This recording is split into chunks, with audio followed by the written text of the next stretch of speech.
கோவையில் அதிமுக முன்னாள் அமைச்சரும் கழக தலைமை நிலைய செயலாளருமான SP வேலுமணி செய்தியாளர்களை சந்தித்து வருகிறார். அதன் நேரலை காட்சிகளை பார்க்கலாம்.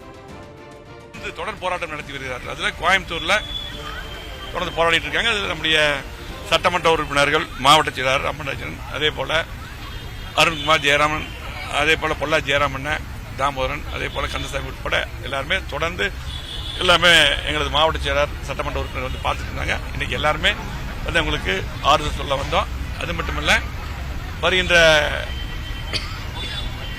சட்டமன்றம் கூட போது அதுல வந்து ஒரு கவன ஈர்ப்பு தீர்மானம் புரட்சி தலைவர் எடப்பாடியார் அவருடைய கவனத்துக்கு எடுத்துக்கொண்டு போய் கண்டிப்பா தேர்தலில் நீங்க வாக்குறுதி கொடுத்தீங்க, தேர்தல் அறிக்கையில அது ஏன் நிறைவேற்றவில்லை என்று கண்டிப்பாக அந்த நீங்க சொன்ன வாக்குறுதி நிறைவேற்ற வேண்டும் அந்த கோரிக்கை இவர்கள் சார்பாக வைக்கலாம் என்று அதுக்காக தான் ஆறுதல் கூற வந்தோம்.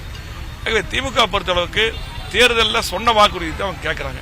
ஆகவே உடனடியாக அங்கன்வாடி ஊழியர்களுடைய அந்த கோரிக்கை உடனடியாக இந்த அரசு நிறைவேற்றணும். அது மட்டுமல்ல, 4 நாட்களாக ரோட்ல வந்து குழந்தைகளை விட்டுட்டு வந்து போராடிட்டு இருக்காங்க. ஒரு பேச்சுவார்த்தைக்கு வந்து உடனடியாக கலெக்டர் இல்லாட்டி சம்பந்தப்பட்ட அமைச்சர் அதே அதிகாரி வந்து அவங்களோட பேச்சுவார்த்தை பண்ணணும். பேச்சுவார்த்தை பண்ணாம இன்னைக்கு ரோட்ல போராடி இருக்கிறவங்கள கண்டுக்காம விடுறது ஒரு நியாயம் இல்லாத செயல். உடனடியாக அவர் இன்றைக்கே பேச்சுவார்த்தை கூப்பிட்டு அவருடைய கோரிக்கை நிறைவேற்ற வேண்டும். அதிமுக தேர்தல் அறிக்கையில் இந்த வரும்போது